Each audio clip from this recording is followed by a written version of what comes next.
Gates police say one of the reasons behind the increase in copper thefts is foreclosures or zombie homes. Well, that's right. You may recall zombie homes are the houses that banks have taken ownership of but have not maintained or sold. Tonight, there's a new call to hold the banks accountable for these homes. Brett Davidson takes a closer look at that in our exclusive New York State Exposed report. Brett.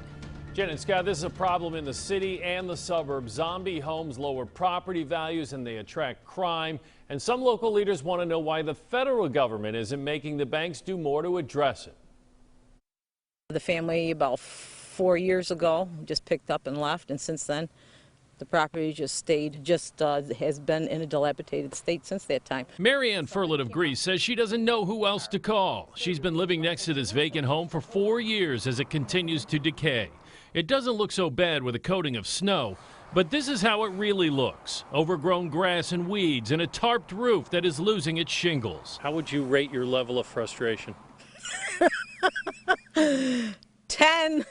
It's been 4 years. Yeah, 10. Furlet has called the town several times and the house has been cited for code violations. But the owners are in default on the mortgage and moved out long ago. It's what is called a zombie home, a house that banks have started the foreclosure process on but have not completed. As you can see from this map on the website RealtyTrack, there are hundreds of homes like this one in Monroe County.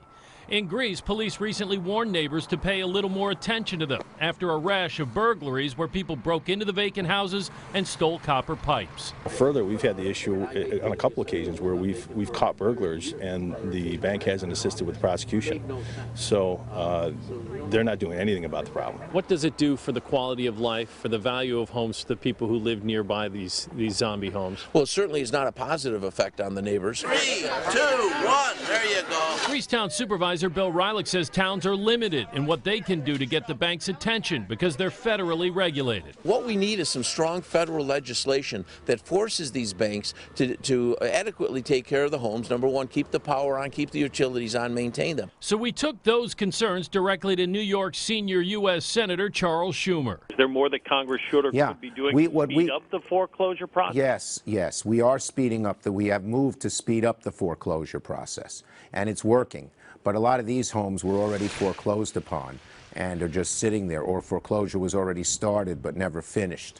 So for future homes, the process will speed up. Schumer says the recently passed federal budget also includes money for towns to demolish zombie properties where lenders are dragging their feet. Could they tear that down while it's still in this sort of limbo? Be a warning to the lender, whomever it is, that if you don't deal with the problems here, keep the home up while foreclosure is going on, and move foreclosure within a relatively short amount of time, yes, the home will be torn down and tough luck.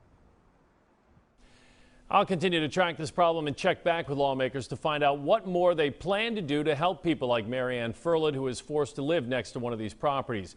If you think the federal government should be doing more to address the problem of zombie houses, you can always contact your elected officials.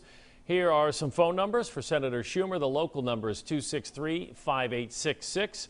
For Congresswoman Slaughter, it's 232-4850. You'll hear from Slaughter in my report coming up at 6 o'clock.